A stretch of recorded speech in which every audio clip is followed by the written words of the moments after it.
In this episode, we rank in the top 5 iTunes photography podcasts in the UK and number 33 in the world. Mystic Paul discusses the stars, and Adam now loves golf and makes this noise quite often. Oh, and every now and again, I get to say a few words. Grab a drink, crank up the volume, and get your thumbs downs at the ready. So what are we talking about today? I don't know. Are we talking about... We're trying to come up with a theme, aren't we, generally, that we then can just, what is it, ad-lib or riff or around. So I think talk nonsense around. Yeah, talk nonsense and allow some digression to occur. Are we going to talk about where the podcast is in podcast land first of all? Yeah, we can do that. Yeah.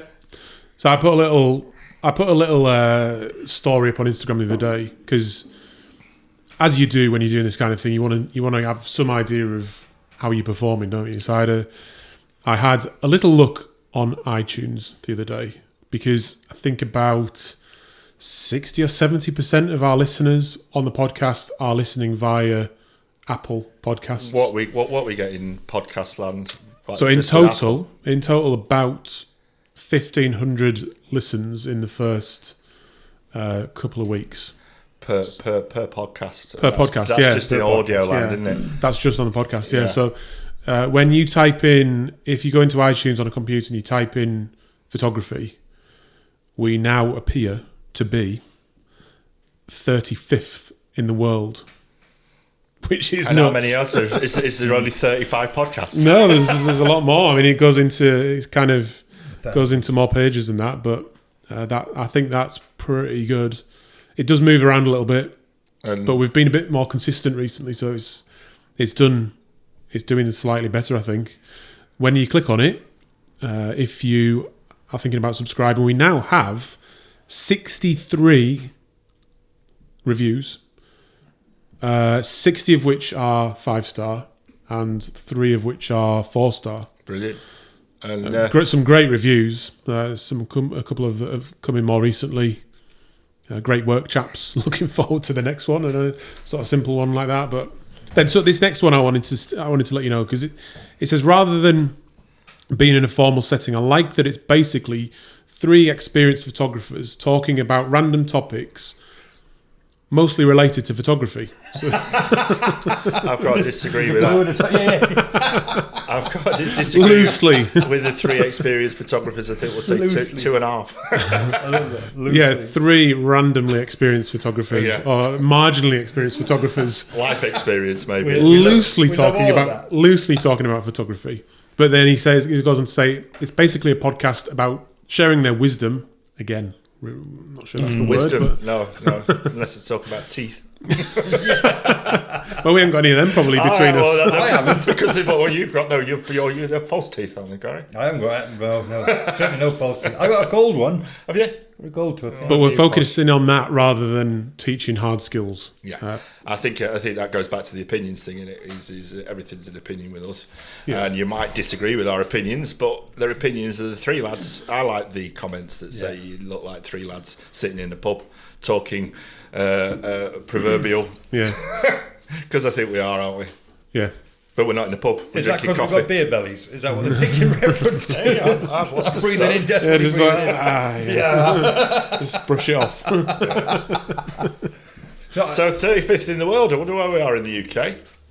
I mean, it's difficult to tell, but and I'll be honest, I haven't listened to all of the ones that are above us, but they all appear to be American. Awesome. Yeah. Well, that's great. You've got some like Fronos, who's obviously well known. Yeah. Adorama, Tony and Chelsea. Isn't it great to be in that same list, though?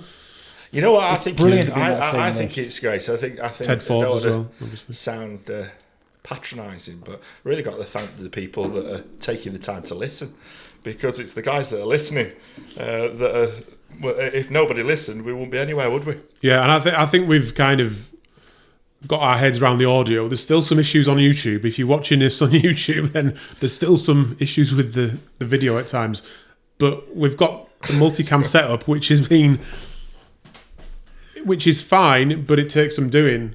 And we're doing this on a shoestring with barely any time put into it. So yeah.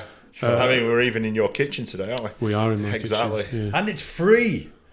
It's free. Yeah. No, it is Well, strange until we monetize the hell out of it.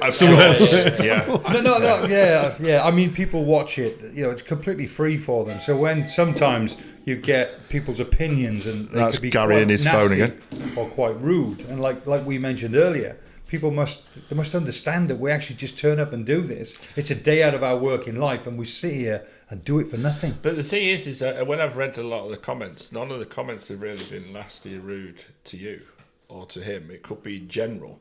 The only nasty, rude comments I've heard are directed at me. That's because you bring it on yourself, though. No, you're so self-effacing. This is it. Yeah. Oh, put it on silent. Oh God. We're gonna have to. I think someone told us to confiscate your phone. Absolutely. At the start of the. At the start of the podcast. You'd be one of those kids in the classroom that gets the phone call. Anyway, I think what we're talking about today is it's kind of a classic subject for a YouTube video, isn't it? But to talk about some of the things we wish we knew earlier. Yeah. I think that's the theme for today. Yeah. If we're going to focus on trying to get a theme going. I think so. It doesn't get much better than that, does it? Who wants to start the ball rolling with that? Things I wish I knew earlier. It could cover a number of things, couldn't it? It could be we're talking about the business of photography. If you're looking to become a pro, then obviously there's a few things I've learned more recently around that. Or are we talking about actually shooting a camera? I don't know.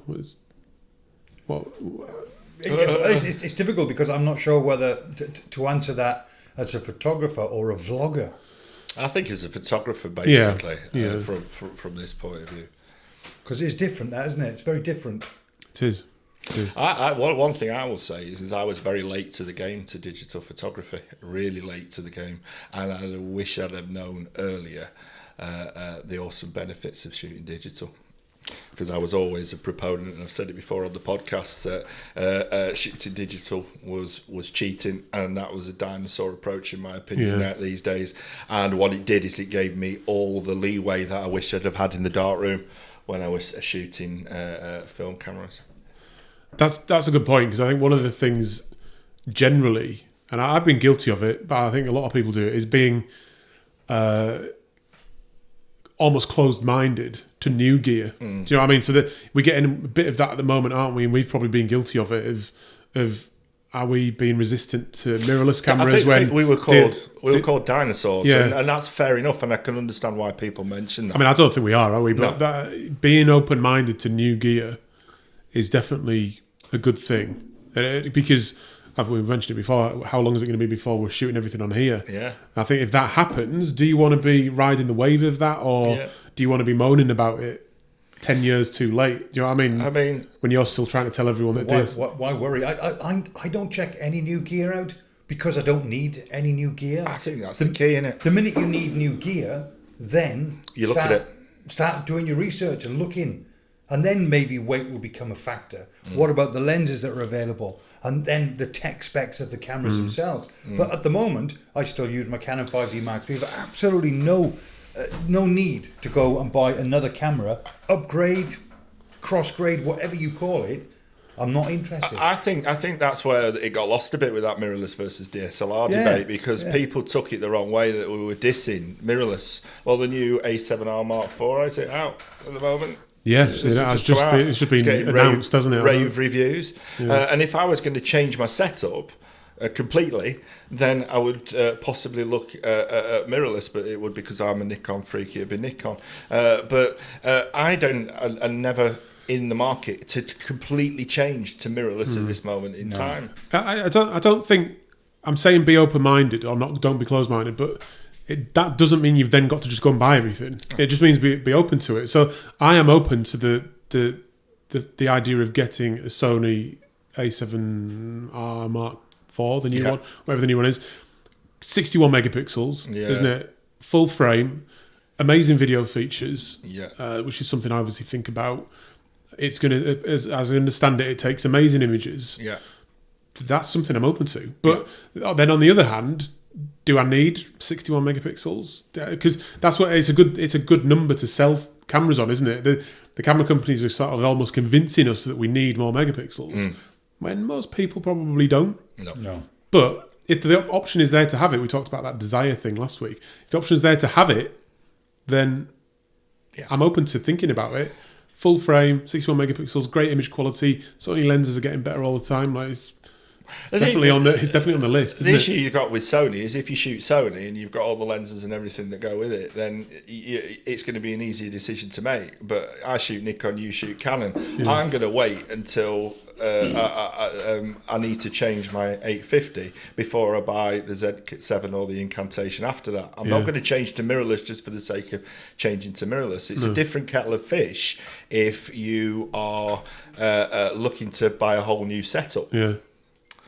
I was looking at the Amazon Prime deals the other day, and I'm thinking about I could possibly do with a new vlogging camera. And I looked at the Canon M50, and it was on offer for $399, and I thought, I'm going to have to buy one of these. So I went to buy it, and it said people who buy this also bought or also looked at the Canon G7X Mark II. Now, that's what I currently use. Right. So I then found myself on Amazon looking at the specs of the camera I already own, and I thought, do you know what? Why am I even thinking about upgrading or buying a new camera? So I didn't buy it. I didn't actually buy it. I think I'm regretting it now, though. Why is that?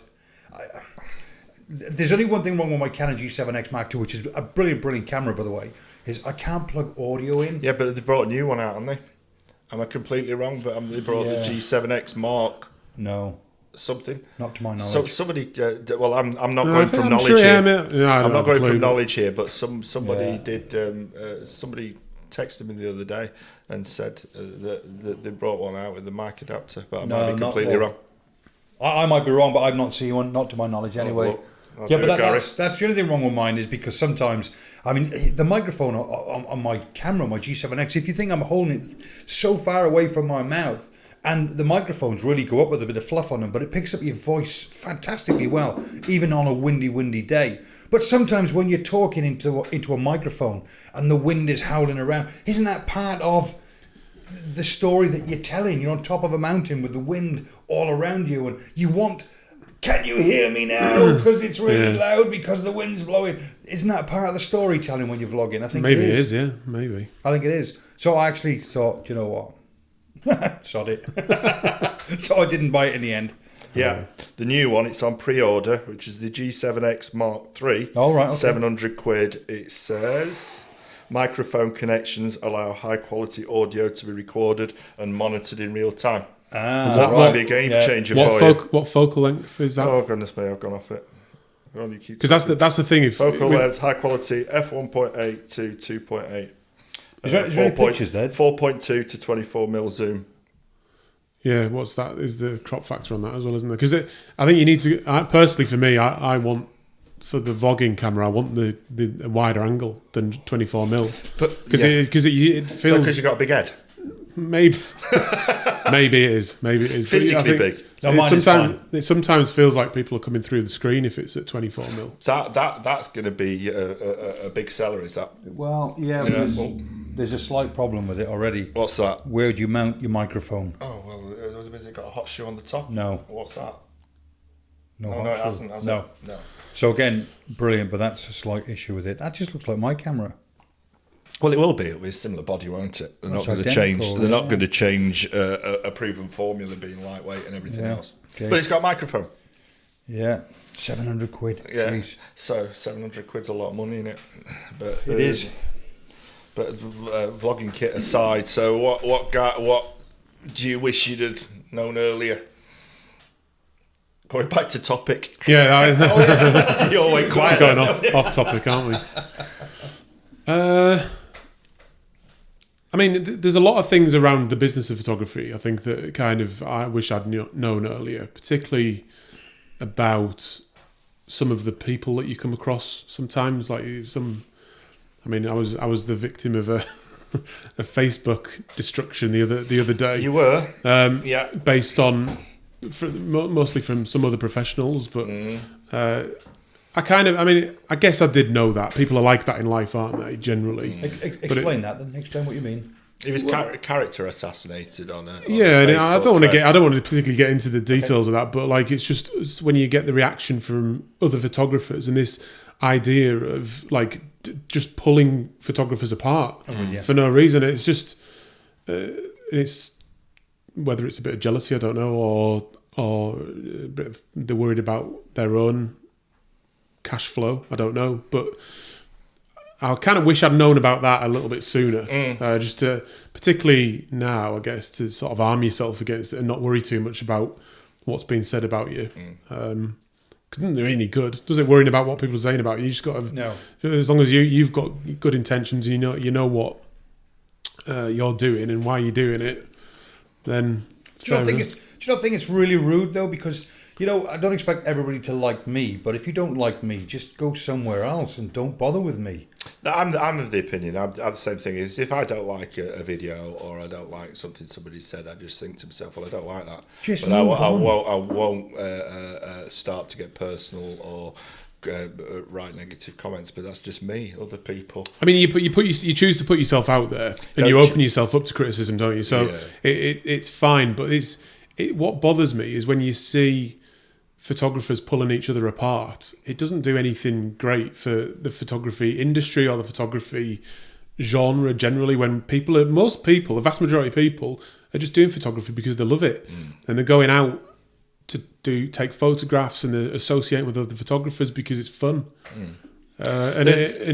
The problem is it takes a lot to make the world, and if you've got a cruise ship, there's going to be at least 5 psychopaths on the cruise ship if there's 2,500 people in there. I'm not saying people who put negative comments in are psychopathic. What I'm saying is there's all sorts of different personalities, and some people will feel that they need to get the point across by making negative comments. Yeah, but that's majority of people aren't like that, which is good. That's not the point. That's not the point I'm making, though. I don't watch Coronation Street because I don't like that program. But I don't watch it and then write about how much I hate it. It's a pointless exercise. I'm wasting my time. So at the end of the day, if somebody doesn't like you, me, or you, Paul, at the end of the day, why not just not watch us? That's it. Ricky Gervais talks about that on his one of his comedy specials about Twitter, and he's sort of saying that online the blowback is just it's weird, because in real life, if you're walking down the street and you see get your hair cut for £5.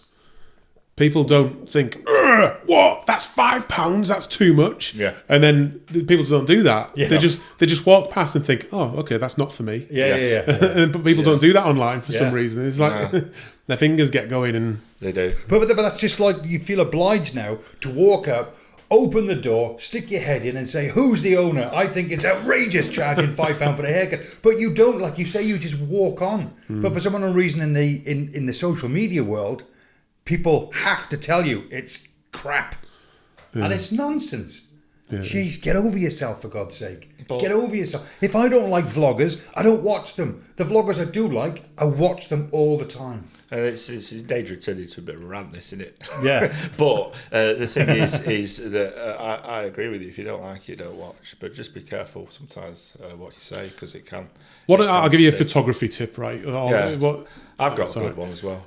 One of the things I wish I'd known earlier is in landscape photography, what focal length works for what, and how to use those focal lengths appropriately.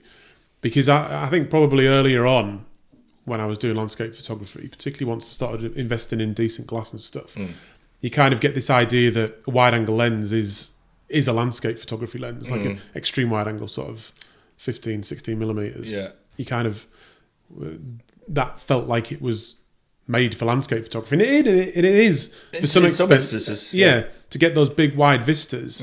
But then there's so much, if you've got a kit lens, which is 24mm to whatever, full frame equivalent. Yeah, it's I mean, you can do loads with that. You can get great shots with it. Yeah. You don't need to be diving out straight away to get glass that you can't afford, which is probably what I did. I think I've rinsed a couple of credit cards in my time on lenses. Yeah. I'm sure a few people have, but so you get lots of different things from different lenses, don't you? You get that, you put the 70 to 200 on, you can get in close and isolate bits of a landscape and hone your story a little bit more, hone your composition a little bit more. You don't, especially if you're doing with the 70 to 200, you can essentially a lot of the time take a portrait of the landscape, can't you? You're not, your composition might be slightly different. You're not looking for that You're not looking for the foreground, midground, and background all the time. You're not. With that lens. You're looking for shape and structure and lines and things, but not necessarily that front, middle, and back. Absolutely, it's textures and contrast in the landscape. It's one of the things one of my clients actually said to me when I showed him some of my prints, is that he hadn't realised that. It's one of the things he hadn't realised, is that you don't always have to have foreground, midground, and background. That's right. Yeah. If you introduce other elements. You mentioned focal length. What focal length do you find yourself shooting at now the majority of the time? Because I think you mainly shoot at 24mm, don't you, Gary? Yeah, always. Yeah. I mean, it was... Say always, pretty much always. Yeah. I mean, I got thinking about it when Gary and I actually did our hike up to the top of Great End, because I wanted to limit the weight. And since then, my one lens setup is a 24-70, because you can do almost everything in that range. Yeah. A two lens setup, though, I ditched that and take the 16-35 and then the 70-200. Yeah. Because I think they're pretty... I mean, the difference between 35 and 70 is not that much, is it? So, no. So you can... I generally find myself, if I've got all three lenses with me, I'll have the 16-35 on or the 70-200. I spend most of my time with those lenses at the moment. I'll pull the 24-70 out if... I don't know. Just if that's... I mean, if it's required, essentially. Do you not find that it's location specific? Because I think I mentioned on your video, I don't know whether it got edited out, but for example, the Peak District, I really love the wide angle lens because you've not got any dominant backgrounds in the Peak District. Yeah. And so what I try and do with my Peak District shots is emphasise foreground, because you've got the millstones, you've got quarries, you've got rocks, and that becomes your dominant area of interest, but with the background in the background. And then you get in that wide open vista. You're not worried about creating that huge separation that you do with the wide angle lens. And so what I found myself predominantly shooting, because I shot Peak District a lot, was my 16-35 and my 70-200. But then when you go to somewhere, for example, like the lakes, where you've got that foreground, midground, and really big background vistas, that's where my 24-70 lens really comes in handy. And places like Scotland and the Isle of Skye as well. Yeah. So like Scotland, I didn't use my 16-35. I don't use it at all, very, very rarely. It's my 70-200 lens I use and my 24-70. I like the 16-35 though, because it lets you get in or what would be 10-22 equivalent on a crop sensor. I like the ability to fill your foreground. I enjoy that kind of... almost the foreground being the main point of your image. What I tend to do with that though is I tend to shoot pano to get it wider, and then I'm not losing the mountains in with the your 24-70. Yeah. Just about which everybody, I wouldn't do in the peaks. Just about everybody owns a 16-35mm lens now. Just about everybody does, but I don't. But I've used one, and I just don't like it. The minute you go beyond that 24mm, it starts to look very false very quickly. Having said that, though, what I must admit, though, the 16-35 is a wide angle lens that does maintain. It does look okay. It doesn't start to look really stretched at the edges. I must admit, they do have. They've got that lens well made, I think. Are you talking about the Canon? Yeah. Well, yeah. Obviously, the Nikon will. Yeah. I mean, what's it? Lightroom does a really good Photoshop, and others do really good things with the distortion. But the distortion is minimal unless you get right to the ends with the 16-35 with the Nikon. But as I say, I'd say 90% of the shooting that I shot in the Peak District used to be that lens with a wider angle. Because I used to love getting really, really, really within 2 foot close of the foreground. Yeah, I mean, there's a couple of occasions though where I like it because you can't step back any further. And then you can use that wide angle to get in what you want to get in without having to do a pano. Absolutely. And I'm a big fan of keeping things as simple as possible. Yeah. So I don't spend any time doing focus stacking. I don't spend much time doing panos. And if I do a pano, I like to do it handheld. Yeah. I mean, you were slated for that on your videos because people are talking about parallax error, but you showed really well in that video how the shot looked great. And you were missing a little bit on the top and a little bit at the bottom, but you went boom, boom, boom, and the shot was beautiful once you post-processed it. I mean, that's not an issue. If the subject of your image is half a mile away, like it was on that occasion, it doesn't matter. No. If it's 20 foot away, you're going to have an issue. Yeah. I think some of my favourite panos though I've shot with a tilt shift. It's such a nice way to create panos because they're perfect. Have you got a tilt shift lens? No, I've borrowed one a few times. Because I've got the 24mm tilt shift, and it is excellent. But do you notice a huge difference? And there I'll get slated. It's one of those things though that the tilt shift lens, the 24mm particularly, where it's just so sharp. It's so nice. It's one of my favourite lenses for Canon, but it's just so specific that it doesn't. It's so expensive. Yeah, it doesn't make any financial sense to own one. No. But I mean, I'm a great proponent of zoom lenses. I think they're a really good compromise, and they are beautiful, beautiful lenses.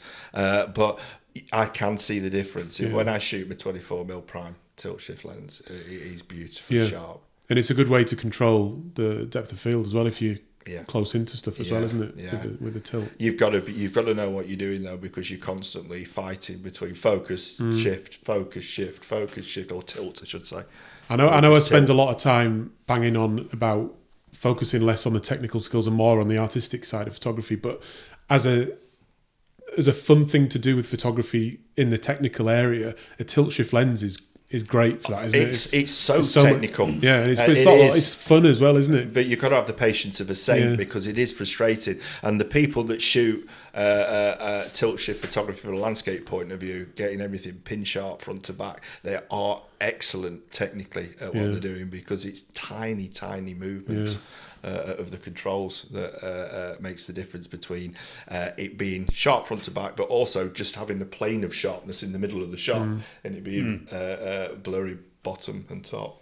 Do you know, I've never been blown away by a lens ever.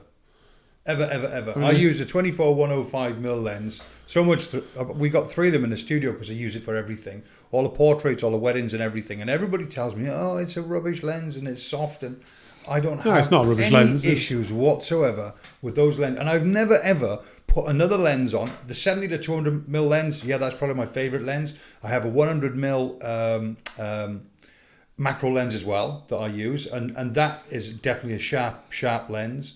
But I've never looked at your pictures your pictures and thought, wow, I need to buy that lens. I think that's another thing that we wish I knew earlier. What I wish I knew earlier is don't go on forums to decide what you're going to buy kit-wise, and don't go on YouTube videos to decide what you're going to buy kit-wise. Don't listen to us. Don't listen. Well, don't listen to anybody. Go out and try it, because I mean, it is very, very difficult. I mean, I'll give you an example. Another thing I wish I knew earlier was I prefer click locks to twist locks.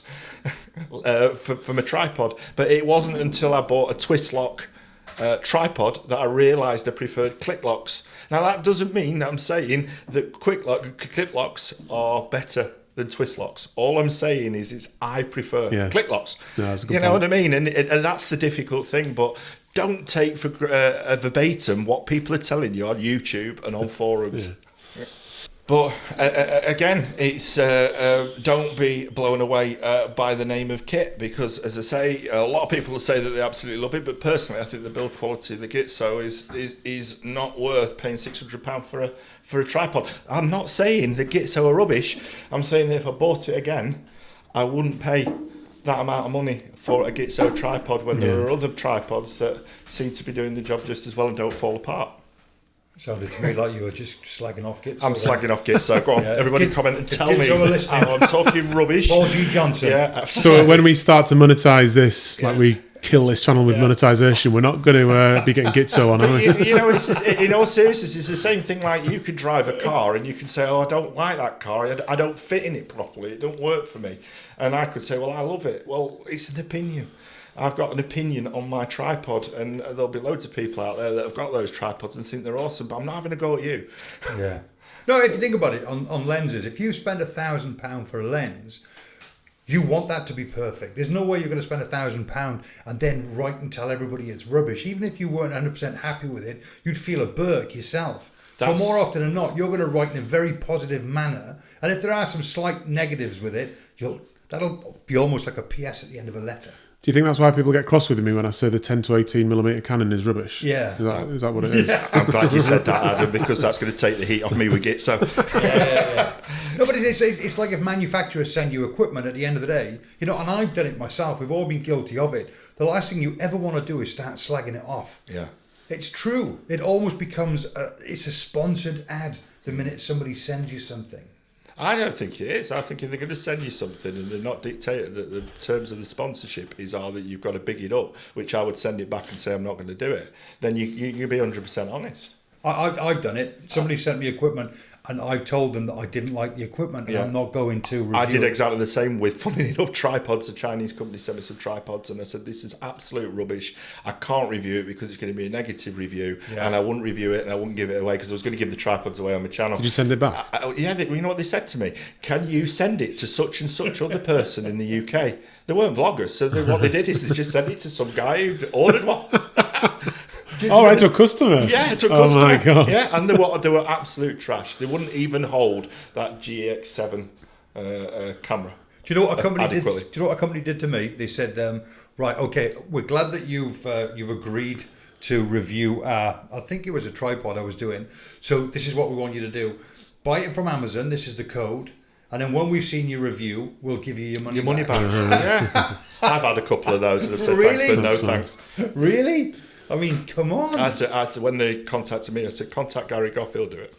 Yeah. Going back to the lenses blowing you away, though, I've had that a few times where the Canon 85mm 1.8 does that. Like you put that on and it's just such a nice portrait lens. And if you get a nice portrait with that... 50. Sorry, which one? The what, 85mm? Oh, 85mm, sorry. So it's that bit longer than the 50 and it just has that compression, which just looks great on a portrait. And then if you're shooting at 1.8, right on the eye, nice blown out background, it's just like, oh yeah, that's lovely. Especially if you've got a nice reaction from the model as well, or whoever you are. Yeah. Question for you then, talking about lenses. If you were going to say to somebody beginning the landscape photography adventure, what lens would you say to get first of all? Like I said, I think it's something in the 24 to 70 range or equivalent for a cropped sensor camera. I mean, the kit lens is that, isn't it? 18 to 55, 17 to 55, whatever it is, ideal. And what would you? I mean, I'd personally say to somebody, if you're beginning, use that kit lens and learn it to death, and then you'll start to get an idea of where you want to possibly go lens wise. But 24 to 70 is a real part of the problem is though, you're talking about trying gear. You've got that newish camera, mid-range beginner type camera. You've got that plasticky kit lens on, which is great. They're good lenses. Then you go to a shop and you have a look at like a red ring lens if you're a Canon shooter, or a 24 to 70 Nikon, and it's weighty. It's weighty. It's got that big glass feel to it. It's got that big front lens on it. It's like that desire comes out again, doesn't it? It's like, I really want that. I've got this little plasticky thing here and this solid chunk of glass here. Yeah. And then it's like weighted like this, isn't it? One hand goes down, the other goes up. And Well, that's why I chose Nikon over Canon, because Nikon's plastic rubbish and Nikon's brilliant. That's a joke, guys. Get that in the thumbnail. Right. That's when the credit card comes out as well. Yeah. Funnily enough, I shot with my friend's Canon, the entry-level full-frame Canon. Which one is it? You'll know about 60. 60, and it was beautiful. I loved it. So intuitive to use, so I could quite happily swap over to Canon tomorrow and be happy shooting it. But it's interesting what you're talking about. I mentioned forum land, and I used to play golf, and that's what everybody do. They buy the brand new driver, and it was the best thing ever. And then what you would see is about 3 months later, I've been using this driver for 3 months, and it's rubbish. Don't buy it. I think I spent more money on golf equipment than I have on camera equipment. You're a golfer? Yeah, well, I used to play 3-4 times a week. Oh, well, I'll have to go. Where did you used to play? Yeah, Outlane. Outlane, brilliant. It's a lovely course. I love Outlane. It is a nice course. Very difficult, but yeah. We'll talk about that off camera. Don't they say golf's a good way to ruin a walk, don't they? Yeah, that's what they say, but that's just, you could say that about landscape photography, couldn't you? But still sticking with the theme of lenses, I just wish somebody would say, Gary, shut up and try this lens. And I try it and I'm blown away by it. But there's nothing out there that blows me away. Haven't we said before that the stuff that you use is just a tool? At the end of the day, it's law of diminishing returns, isn't it? So if you said to somebody, don't carry 3 prime lenses because of buy the 24 to 70 lens, there'd be a lot of people that would jump on you and say, well, actually, you can get far better images with the 3 prime lenses. Yeah, you are, but with the zoom lens, it's got its advantages as well, and it's convenient. So it's horses for courses. What works for you? I used to own a 12 to 24 mil Sigma lens, an ultra wide angle lens, and that's a fantastic lens for street photography.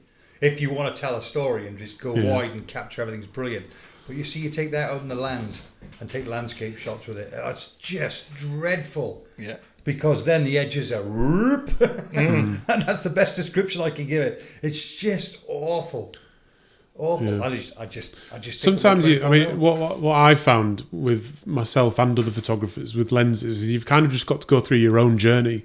So I went through a period of having a load of prime lenses, and it just went through that, and then I've now gone back to zooms because just the convenience suits me, particularly for weddings and for landscape photography. Zoom lenses I find great, but a lot of wedding photographers use prime lenses. But I went through all that. They do create really beautiful, sharp images, don't they? Prime lenses, but I like the extra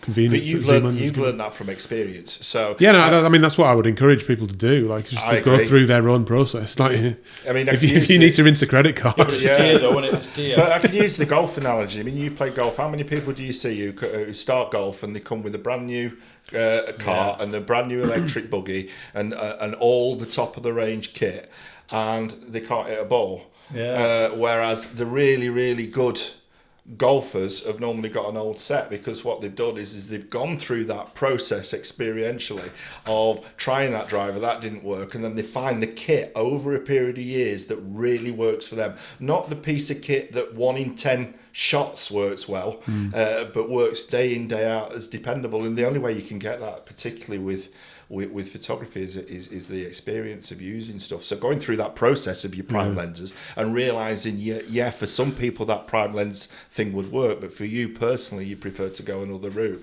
It's the only way that you can really move things forward, I think. Landscape photography is like golf, though. It is, isn't it? Because the reason why you keep playing golf is because every now and again you just hit that one sweet shot. That's it. Goes further and straighter than you've ever hit before. And it's the same with landscape photography. Most of the time, let's be honest, you go out and you come back and you're okay and you're happy with the pictures you've taken. But then there's that one, I mean, yours, for instance, when you were on the East Coast, and you just grab that sunset, that sunrise that's perfect, with the cloud inversion. That doesn't happen every day. I'm so reluctantly going to have to accept that argument. But the thought of golf and landscape photography being the same thing is just the only thing with golf, it's making my heart race. That the only thing with golf is if you're having a bad round, all you're thinking about is having a bad round. When you with landscape photography, at least you've got this small chance that when you get home and put it on the computer, you've got a good shot. But I've also when I've on the few occasions that I've played golf, I've never been walking around a golf course enjoying nature. Or just generally enjoying life. I'm quite competitive as well, though. That competitive streak you see when you're with other people and you've got nobody to blame but yourself when you're playing golf. How you going? You can't blame another teammate unless you're playing doubles. I've got a question for you both then, around what things you wish you knew earlier. Is it around golf? No, it's not around golf.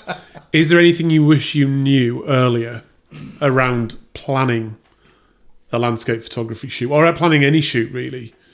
Like in terms of apps you used, or like methods you go through to plan your work, how much planning you do? I think that understanding that there are some awesome apps out there makes things a lot easier. But what it does is it just, I hope I get this the right way around, narrows down the probability that you're going to get the conditions that you want. So I do use apps to decide from a weather perspective when I'm going to shoot. But the problem is that there is always an element of the app gives you a good indication, but it's completely the opposite. So I mean, I have to look at ones. I use Clear Outside, which is an Apple app. That is good for telling me when the dew point gets to the point that there's going to be fog or mist. I like that one. What's that one called? It's called Clear Outside. Okay. and it was something that I saw on somebody else's video about 2 years ago, and it really is a good app.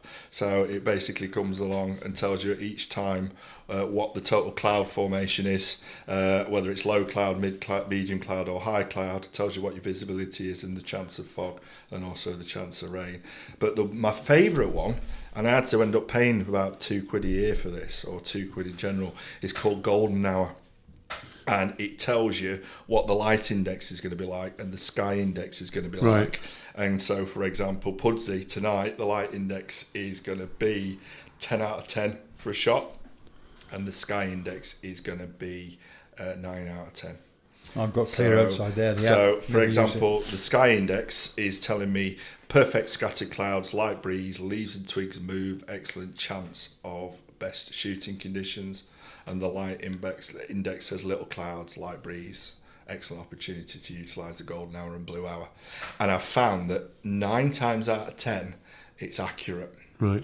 I mean, I won't. It's really does that good not for like? sunset, Does that not sunrises. sometimes put you off going out? Then if that's saying no, you then don't go out. Yeah. If I'm shooting a sunrise or a sunset, it has done. And I'd say I could count on one hand out of 100 that it's been wrong. Yeah. But if, for example, if I was going to shoot in the lakes, I'm not really bothered whether or not the sunrise or sunset, because I know there are other images I can get throughout the day that are going to make up for that. Because like the last few nights here, or the last few days here, have been like it is now, like really overcast. Then come 7-8 o'clock, clouds have cleared, and you've got like a really nice sunset. I think it might be an interesting one for to bring out in future, is to see what it ends up here like tonight. So it's going to say the sky's going to look good for an image. What's annoying, I find, is that daytime clouds you never get at night. How many times you look outside? And you look outside and look at the detail in the clouds now, and then it disappears. Even if it was a cloudy night at night, it's that blanket cloud, and it's never the detail that you get midday, and that's what really annoys me. And the other one I use is TPE ephemeris. I personally don't plan enough. I never plan it for that very reason. What you just said. Yeah. If you looked at your app now, do you do something different now than you did like 4 years ago? Then I didn't use any apps 4 years ago. I just went out and I winged it. I think I'm worse now. I don't know if there's like a sadistic part of me that comes out when it comes to landscape photography, but I just want to go in a general direction and then wander. And then if the light's right, if the weather conditions are right, then so be it. You know what? You and I are roughly the same birthdays, very close together, and we've got the same outlook, because your outlook as regards your vlogging is wing it, and mine is for landscape photography. I mean, my job, and yours, Gary, is very, very structured, and everything's got to be right and on point. But so when I go out and landscape shoot, I'm not a meticulous planner. I'm not getting the maps out and looking and thinking, right, I'm going to shoot there and I'm going to shoot west and this, that and the other. I'll look on TPE, I'll see, right, I'm thinking of going to shoot the Peak District tomorrow. Where's the sun setting? Where's the sun rising? At what time? And then what's that got to do with our birthdays? Because your personality type seems a bit similar to me. What's that got to do with our birthdays? Because you're a Capricorn, aren't you? No, give up. Yeah, you don't believe it. My mum is born on the same day as me, and we're like two peas in a pod. What, you're like your mum? Yeah. What are the chances? No, it's not because you. All right, I'll give you another example. Hang on a second. Are you into astrology? Is that what you're telling us? I think there's something behind it. Oh my God. No. Slate So there's only 12 different types of people in the whole world. What's Adam then? No. I've no idea. Pisces. What's Pisces? I don't know. What star sign are you? Aries. Are they next to each other? Pisces and Aries are right close to each other. But my two of my best mates are Leos, and my wife's a Leo. What's the chances if of you that? listen on podcast land, we do 12. apologise, Yeah. but Adam and I will try our very best to bring it back to normality. You know I'm a crank, but what I'm saying is... what I was trying to say is that I'm very much like you, and I didn't think I was. You know what, all the negative comments coming, they all aim towards you. Now we know why, don't we? Now we know why. Mystic Paul. People are going to ask me. Mystic Mystic Paul. septic peg. People are going to ask me why I've got a peach. Is that a peach? It's a flat peach. It's a flat peach. Why I've got a flat peach next to my coffee? I'm going to keep you guessing. No, I've gone with that. you've got it wrong. It's Mystic Paul G. Johnson. Who's got a Facebook page? Oh, it could just be Mystic G. Yeah, Mystic G. That's a good one, isn't it? Mystic G. You know what? I've had the Mickey taken out of me all my life. And I always thought people were laughing with me, and it wasn't until about 2 years ago we realised people are laughing at me. No, we were laughing with you there, mate. We were laughing at astrology. That's what we're laughing at. Yeah. It's just when you mentioned the birthdays, I thought I can't get my head around. You even got a similar looking dog to me. I tell you, and you married a lady called Paula. I mean, look at the similarities. What's your mum called? The horror on Gary's face. I know, it's wonderful.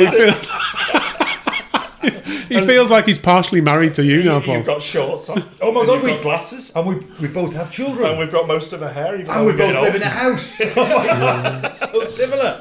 And you're both photographers. Oh, what? What are the chances? And we're both here right now. That's what's important, Paul. We're both here right now. I tell you, mate, it's uncanny. Let me ask you a question. Let's. Sorry, just before we move on. One thing I wish I'd known earlier, in a very positive way, is that how photography can bring people together, I know. just like this, and it does with everybody, doesn't it? Like there's photography clubs and other stuff, but He said, right, he's having second thoughts now. the stars aligned, mate, to bring us all here. He's Didn't it? going to be looking out these curtains tonight to see if I'm sat outside in the car. I want to try and put in the word special here, but I've got to be careful how I use that word. But yeah. I'm unique. I'm unique. That's why I'm here. The unique fence sitter. The stars have aligned. Oh my God. They have. Go on, what were you going to ask us? Go on. Just going off the beaten track ever so slightly. I did something in my photography career last week that I don't think I've ever done before.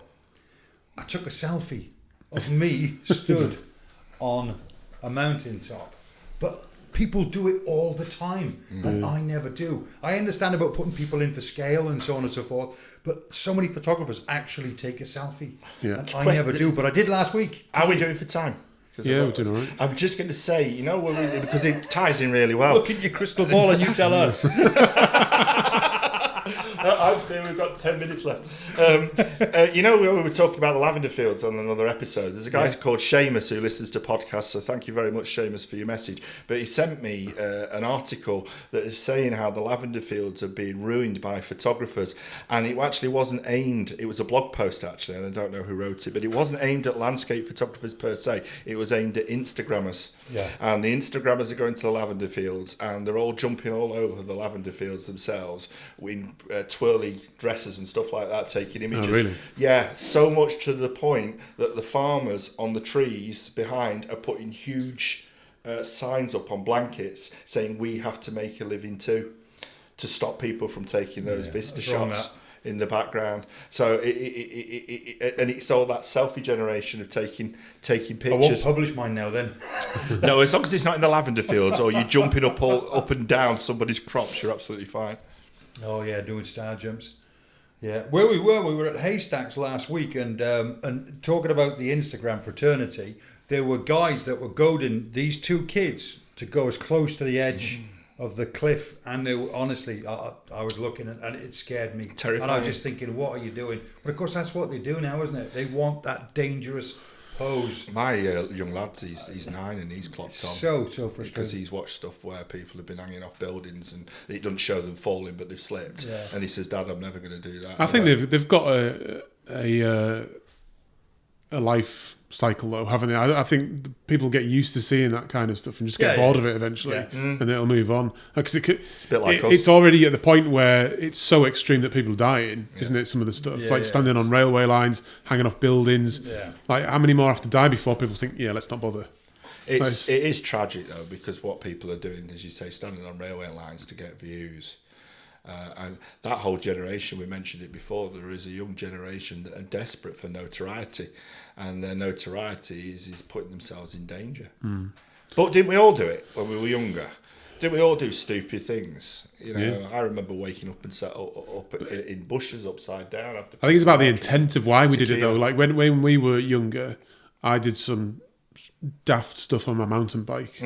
Fun, but that's why I was doing it. I was doing it to have a laugh with my mates, push the boundaries a little bit, and just explore that kind of edge that's close to danger, where it gets quite fun. Yes. just before you die.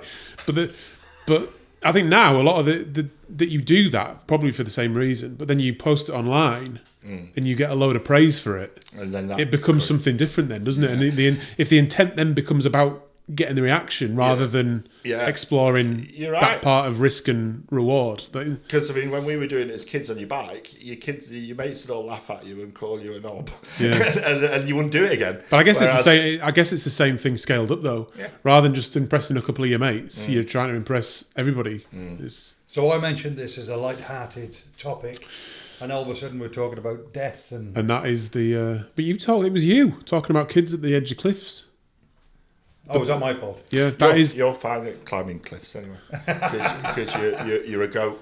Anyway, I did a selfie. How did it go? Did you feel dirty? I felt filthy. Yeah. So I found myself manipulating myself in Photoshop. That's the only one advantage. Have you got a selfie stick? No. I put it on a tripod. Were you gazing out over the landscape then? Yeah, I stood there. Or were you facing the camera? I took two, one hand's in pocket and one hand's out. We mentioned it though before, didn't we? Your talk, Brandon Van Son's talk. He said that he's far more likely to sell an image with him stood in it than he is the landscape on its own. So it's all money in it. Added people for scale, perfect. But okay, do you do landscape? Do you do selfies? Yeah. Have you? You do. I've started using the drone to do it actually, because you don't have to bother setting up your tripod, and then you can see what the image looks like on your phone. Okay. Can I tell you, when we're ever talking about this, you two ask each other whether or not you do it, and then you ignore me completely. It's like, have I got a Facebook page? You ask each other all the time. Have you got a Facebook page, Paul? No, I haven't. I haven't actually, but yeah, ask me that question. Have you ever taken a selfie? No, because I've got a face for audio. Yeah, but you got a good back. That was a lead-in, you see. I'm not really worried that you two ask each other. It was You've the got a lead-in. back, though. I've got what? You got a back. A back? Yeah. So if you put yourself in a selfie and look away from the camera. Yeah, but I'd hide half the landscape if it do us all a favour. Do us all a favour. Stand with your back to the camera. If ever there was anybody you'd want to encourage to get closer and closer to the edge of the cliff.